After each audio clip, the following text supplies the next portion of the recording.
Irmãos, livro de Atos dos Apóstolos, capítulo de número 28, e o versículo 1 diz assim a palavra do Senhor. E havendo escapado então, souberam que a ilha se chamava Malta. No 3, todos juntos. E havendo escapado então, souberam que a ilha se chamava Malta. Aleluia. Pode se assentar, glorificando e exaltando ao nome do Senhor. Aleluia. É quinta-feira da resposta, e Deus tem uma resposta para o teu coração nessa noite. Glória a Deus. Meus amados, quando nós lemos a Bíblia Sagrada no livro de Atos dos Apóstolos, no capítulo de número 28, vamos ver a história de um dos principais apóstolos do Novo Testamento por nome de Paulo. Paulo aqui, ele vai nos relatar acerca de um naufrágio que ele acabou de sair. Quando a gente começa a analisar a Bíblia Sagrada no capítulo de número 27, vemos que Paulo, ele está em uma embarcação. E nessa embarcação ela tem o seu destino para Roma. Paulo está sendo acusado, e então ele pede para ser julgado pelo imperador de Roma, pelo César. E foi dito e feito conforme Paulo pediu, entrou-se na embarcação. Paulo está saindo de Jerusalém, e nessa embarcação tem 3 tipos de pessoas, tem 3 categorias. O primeiro tipo de categoria de pessoas é os marinheiros. Os marinheiros, eles têm a obrigação de levar a embarcação. Os marinheiros, eles têm o objetivo de conduzir aquela embarcação até Roma.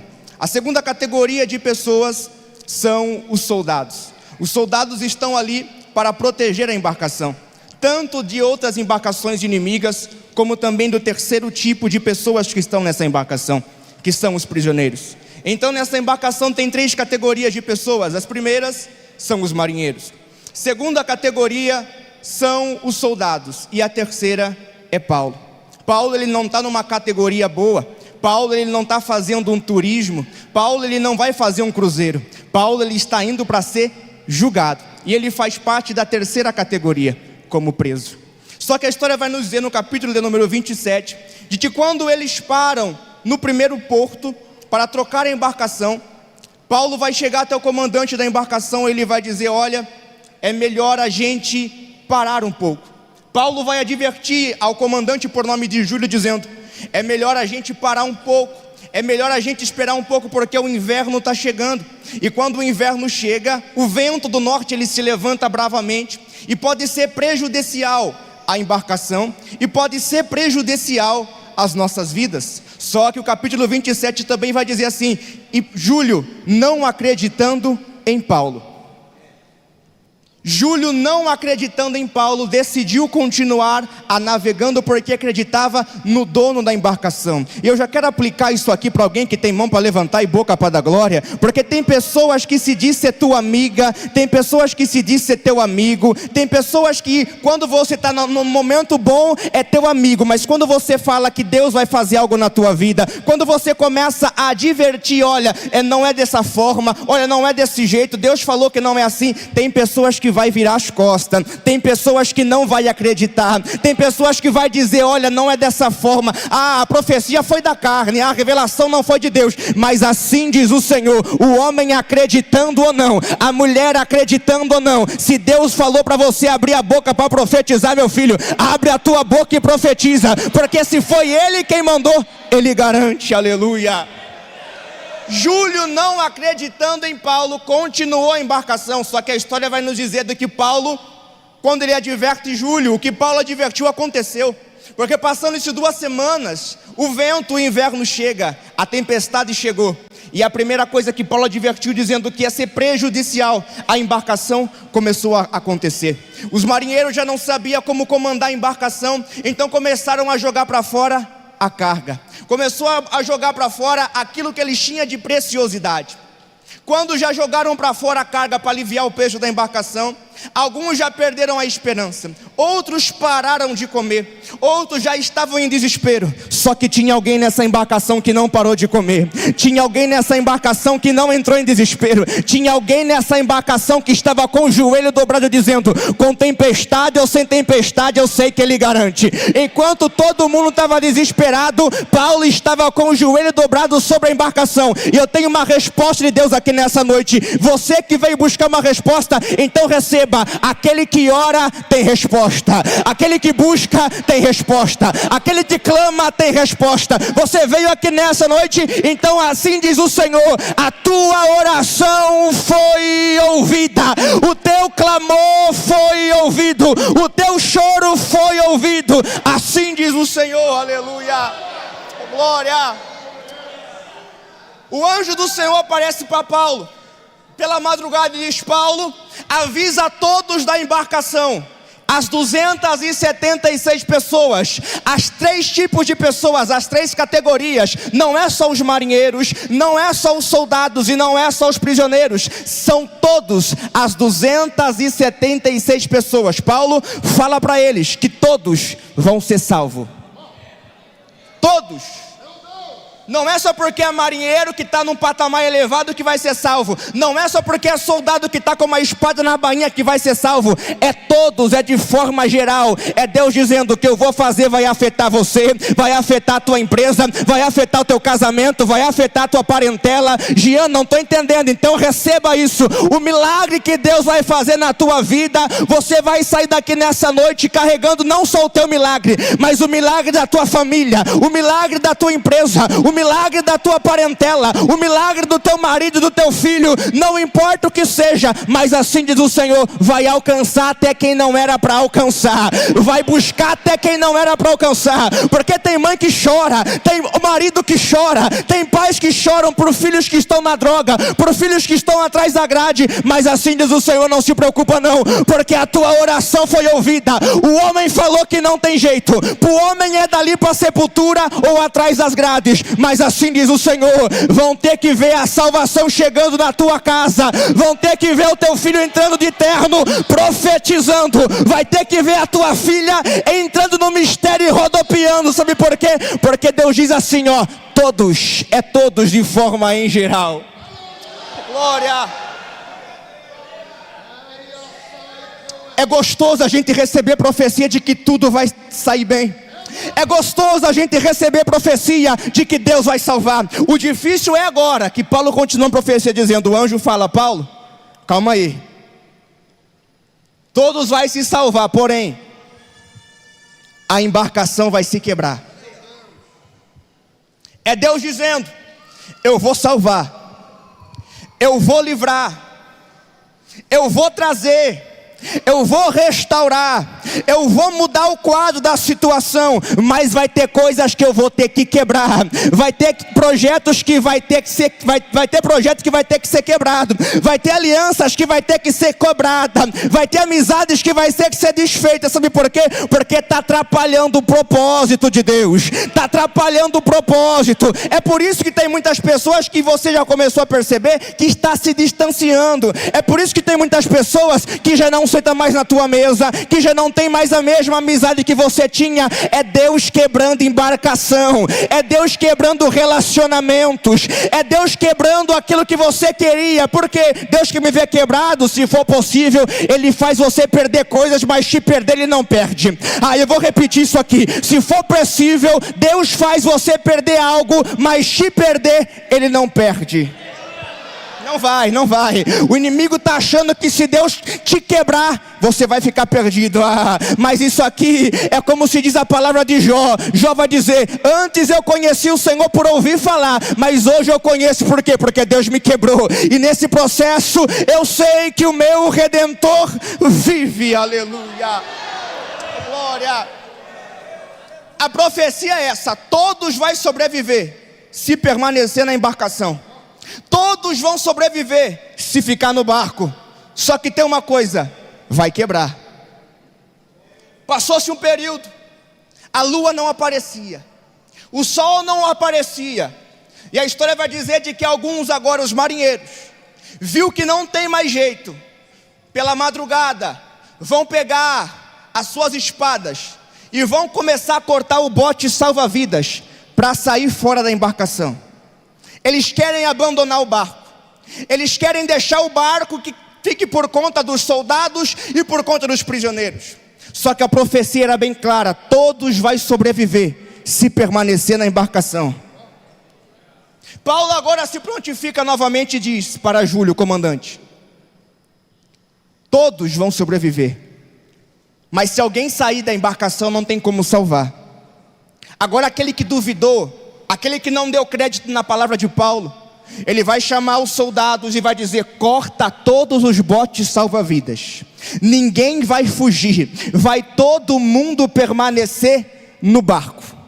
A segunda categoria é aqueles que pararam de comer. Eles ficaram no barco, eles ficaram na embarcação, mas pararam de comer. Não comiam do pão, não bebiam, perderam a esperança. Só que tinha a terceira categoria, que estava no meio dos prisioneiros, mas esse aí não quis fugir do barco, e esse aí também não quis parar de comer. Pelo contrário, ele se colocou de pé, ele pegou o pão e partiu dando graças. Agora receba essa palavra de Deus nessa noite. Hoje nós estamos vivenciando 3 tipos de crentes dentro das igrejas. O primeiro tipo é aquele que está na igreja, mas o primeiro vento, o pastor Edgar, quer abandonar. O primeiro levante, ele quer sair fora da embarcação.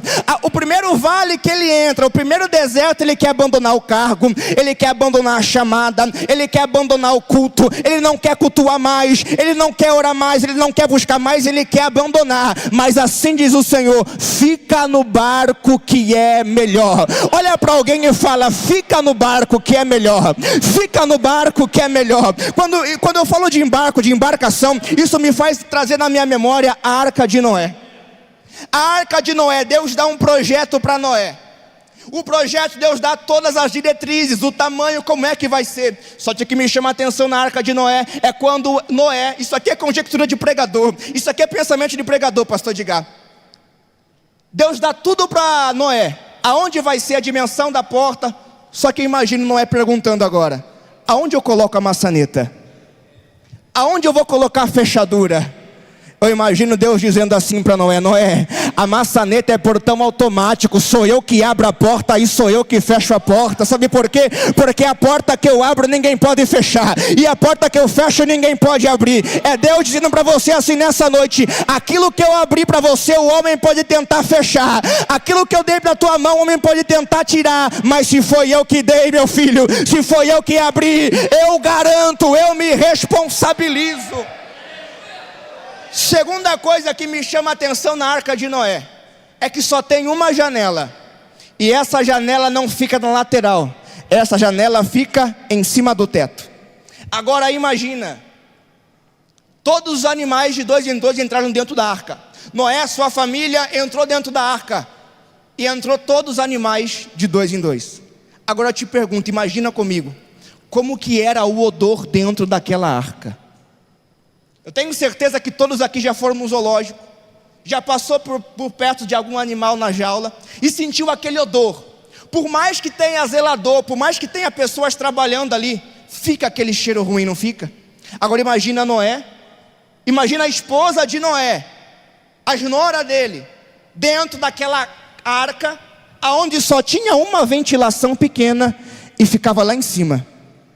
A vontade de sair era grande, o odor era terrível, e quando eles pensavam em abandonar, não tinha como abrir a porta, porque quem fechou a porta também não deu chave, porque só ele tem a chave. Então todas as vezes que eles quiseram sentir um apuro, ou pelo menos ver algo diferente, a única coisa que eles tinham para olhar era um pedacinho de quadrado que ficava lá em cima, mas era Deus dizendo: Noé, aí dentro tá ruim, mas olha para cima, a salvação vem aqui, Noé. É Deus dizendo para você: fica que é melhor. Às vezes você está passando por um momento difícil dentro da arca, mas é só na arca que tem a salvação, é só na arca que tem a restauração, é só a arca que vai salvar a tua família. É só a igreja que vai salvar. As pessoas olham para a igreja e criticam, as pessoas olham para a igreja e falam mal, mas é só através da igreja que vai vir a salvação. Aleluia. Paulo, ele se prontifica e ele diz: enquanto vocês querem fugir, enquanto vocês querem parar de se alimentar, eu vou me prontificar, vou ficar de pé, vou pegar o pão e vou dar graças. Eu estou pregando para alguém aqui nessa noite que a tempestade se levantou e não parou. Eu estou pregando para alguém aqui nessa noite que o diabo tentou destruir o seu casamento e você não parou.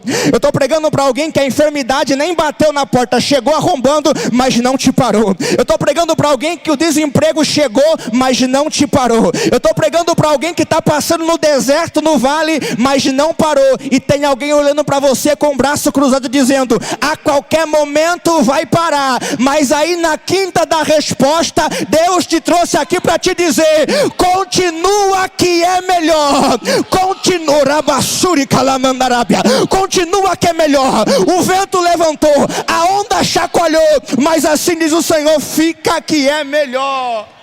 Oh, glória. Resumindo, a embarcação quebra. O comandante vai olhar para os soldados e vai dizer: a resposta que os soldados estavam esperando é: mata todos os prisioneiros, mata todos. Só que ele começa a refletir: se mandar matar todos, tem que mandar matar Paulo, e só estamos vivos por causa de Paulo. A intenção do inimigo é destruir a tua história, mas assim diz o Senhor: ele vai ter que guardar a espada, ele vai ter que apagar o projeto, ele vai ter que desfazer a armadilha que ele armou, porque assim diz o Senhor: eu garanto, o propósito que você estava indo era de um jeito, mas Deus decidiu quebrar para levar num propósito muito maior do que você espera. Aleluia. A embarcação quebrou e os soldados vão matar? Não vai matar ninguém. Avistaram de longe uma ilha. Ele diz: quem souber nadar, nada até a ilha. Quem não souber, se agarra em tábuas, se agarra em madeiras e tenta sobreviver. Resultado, Atos capítulo de número 28. Havendo então escapado, souberam que a ilha se chamava Malta. Não foi só os soldados, não foi só os marinheiros ou os prisioneiros, foram todos que chegaram naquela ilha, foram todos. A promessa que Deus lançou na tua vida, pode ser que Ele lançou no começo do ano e não aconteceu ainda, pode ser que Ele lançou na semana passada e não aconteceu ainda, mas pode ser que seja acontecido na quinta-feira da resposta. A promessa está de pé ainda, se Deus prometeu, Ele garante. Souberam-se que a ilha se chamava Malta. Malta tem dois significados. Para os gregos, ela significa lugar doce como mel, porque havia ali muitas abelhas, muita produção de mel. Mas também ela tem um segundo significado, que significa lugar de refúgio. Eu preciso que você entenda isso. A tempestade veio, quebrou a embarcação, a dificuldade veio na tua vida, te deixou fragilizada, te deixou fragilizado, mas assim diz o Senhor: não se preocupa não, porque tem lugar de refúgio e tem lugar de mel. Eu vou repetir isso aqui. O vento levantou, tentou destruir a embarcação, até destruiu, mas assim diz o Senhor: eu já preparei o lugar de refúgio, eu já preparei a terra que mana leite e mel, eu já preparei o lugar para você descansar. Depois dessa tempestade, meu irmão, se prepara, porque tem Malta, tem refúgio, tem pão e tem mel para você saciar. Aleluia.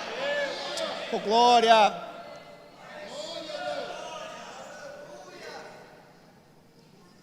Isso me faz lembrar do povo saindo do Egito.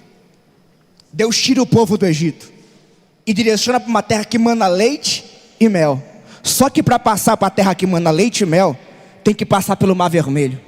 Para passar na terra que mana leite e mel, tem que passar pela muralha de Jericó. É Deus dizendo: tem mel reservado, tem lugar de refúgio reservado, mas também tem processos que tem que passar.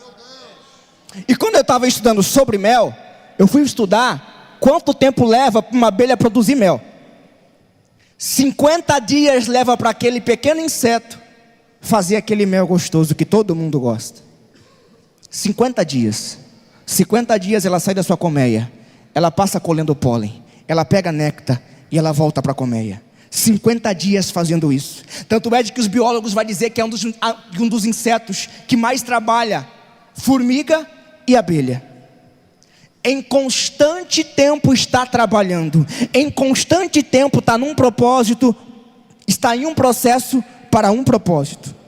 50 dias. Isso me faz lembrar que tudo tem um propósito e um processo. Quando Jesus Cristo veio na terra para trazer salvação, milagres, cura, depois que ele morre, ao terceiro dia ele ressuscita. O Evangelho vai dizer de que ele ficou cerca de 40 dias andando sobre a face da terra. Escute isso porque eu quero que você entenda. Quando Jesus ressuscita ao terceiro dia, ele fica 40 dias andando sobre a face da terra. 40 dias ele apareceu para os discípulos em Emaús. Ele apareceu para Marta e Maria. Ele apareceu para Pedro, que queria abandonar tudo e não queria mais continuar o ministério. Ele apareceu para Tomé, que duvidou das feridas da tua mão. Em 40 dias ele ficou ensinando os discípulos aquilo que eles precisavam ouvir. Ou seja, em 40 dias Jesus estava no processo da preparação do mel que iria acontecer lá na frente. 40 dias. No final dos 40 dias, ele vai dizer para os seus discípulos: ficai em Jerusalém, até que do alto sejais revestidos de... Ele sobe. Os discípulos conseguem enxergar o olho nu, ele subindo. 40 dias passou. Só que agora em Atos 2, depois de 10 dias, a festa do Pentecoste, no 50º dia, e todos estavam na casa reunidos, no mesmo propósito, na mesma intercessão. Todos estavam, ficar em Jerusalém até que do alto seja revestido de poder. Preciso ser revestido de poder. 40 dias passou, agora passou mais 10. Aí lá vem Atos capítulo de número 2. Estavam todos na casa reunidos, quando de repente escuta-se um barulho como de um vento veemente e impetuoso, e comandou toda aquela casa, e todos foram cheios. Eu vou repetir até alguém entender. Todos foram cheios do Espírito Santo. Jean, não entendi. Depois do 10º dia, 40 mais 10, os 50 dias totalizado, o Espírito Santo desceu e todos foram cheios do Espírito Santo. Assim diz o Senhor: não se preocupa não, porque o mel para a tua história já está sendo reservado. Já está sendo reservado.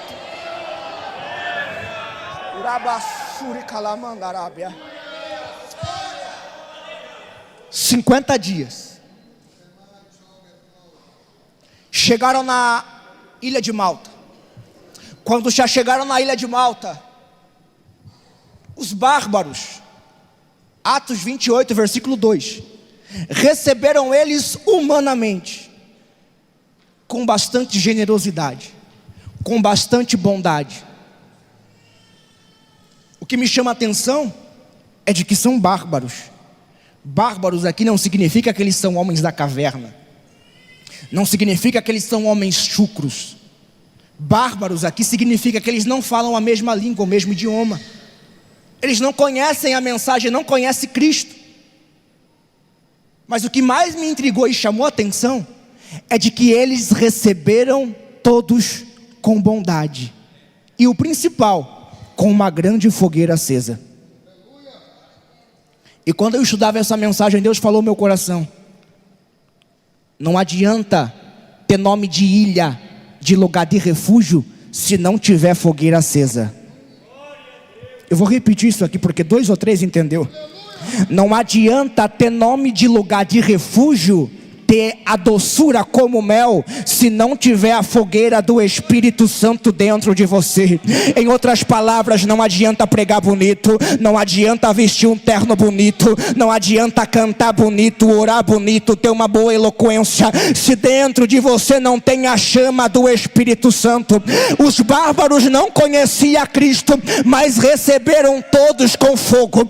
Os bárbaros não conheciam Cristo, mas recebeu todos com amor. Diferente de hoje em dia, aonde todos já não querem mais ter a mesma essência do primeiro amor. Aquela chama do Espírito Santo foi se apagada. Só que quando receberam todos com uma grande fogueira, a história vai dizer de que está acontecendo uma grande chuva. Está chovendo e está fazendo frio, mas tem fogueira acesa. Fazer fogueira no vento, você consegue fazer. Mas fazer fogueira debaixo de chuva? Me explica como é que faz fogueira debaixo de chuva. Fazer, você pode até fazer, mas para manter o fogo aceso. Isso me faz entender de que as chuvas, as adversidades, as provações, elas são grandes, elas são muitas, ela tenta te apagar, mas o Senhor diz assim: a minha fogueira, o meu fogo ainda é maior. O meu fogo ainda é maior, a minha presença é maior. A chuva está tentando apagar aquilo que eu acendi na tua vida, mas assim diz o Senhor: a fogueira eu acendo, mas a obrigação sua é manter ela acesa. Paulo chegou, já estou encerrando. Paulo chegou, ficou em volta da fogueira. A fogueira estava acesa, mas a obrigação de manter a fogueira acesa é tua. Em Levítico vai dizer: o fogo arderá continuamente sobre o altar. O fogo tem que continuar constantemente. O primeiro fogo em Levítico, lá no altar de bronze, o primeiro fogo foi o Deus que desceu, mas o segundo fogo era o sumo sacerdote que tinha que colocar. O primeiro fogo Deus traz, é onde Deus arranca o pecado, é onde Deus te purifica, é onde Ele te batiza com o Espírito Santo. Mas o segundo fogo é você que tem que manter ele aceso. Como que eu mantenho, Jean? É com teu glória, é com teu aleluia, é com tua vida no altar perante ao Senhor. Aleluia. Finalizando, Paulo vai pegar graveto, e tem pelo menos 3 tipos de lenha que eu quero falar, para encerrar. 3 tipos de lenha. A lenha da árvore de conífera. Essa lenha, ela é uma lenha perigosa, aonde ela é inapropriada para acender dentro de casas ou dentro de lareira. Por quê? Porque ela solta uma resina, uma fumaça, que ela é tóxica, aonde ela até mesmo pode causar sujeira dentro da sua ladeira. O segundo tipo de madeira é aquela que ela é macia por dentro dela. Você joga ela no fogo e ela pega rápido. O terceiro tipo de madeira é aquela que você joga no fogo e ela demora para se pegar o fogo. E é 3 tipos de crente, é 3 tipos de pessoa. A primeira é aquela madeira que ela pega rápido. É como se fosse João. João debruçava ao peito de Jesus. Aonde Jesus estava, ele estava. O que Jesus falava, ele sentia. É como João. O segundo é como se fosse Pedro. É mais duro. É duro de se converter, é duro de entender a palavra. Quer puxar a espada, quer cortar a orelha de Malta.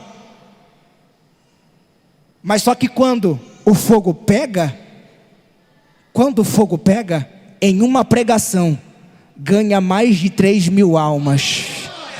Eu não sei qual desses tipos de madeira você é. Se você é aquela madeira que pega fogo rápido, ou se você é daquela madeira que pega o fogo demorado. Mas eu quero que você entenda, não seja como a terceira madeira. Por quê? A terceira madeira é o fogo estranho. Ela pula aqui dentro, mas lá fora ela pula no mundo. Ela glorifica aqui dentro, mas lá fora ela tem palavras de podridão. Ela sente a presença aqui dentro, mas lá fora tem um fogo estranho. Mas aqui nessa noite eu estou pregando para quem tem lenha para queimar. Para quem tem lenha para queimar.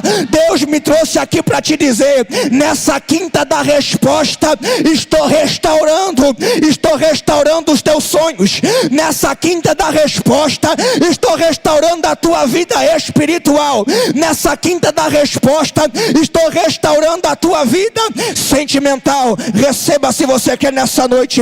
O fogo de Deus vai descer aqui nessa noite e vai começar a renovar, vai começar a impactar. Você que não sentia mais essa presença, que você possa sentir novamente ela ardendo em seu coração. Amém? Eu agradeço a minha oportunidade em nome de Jesus.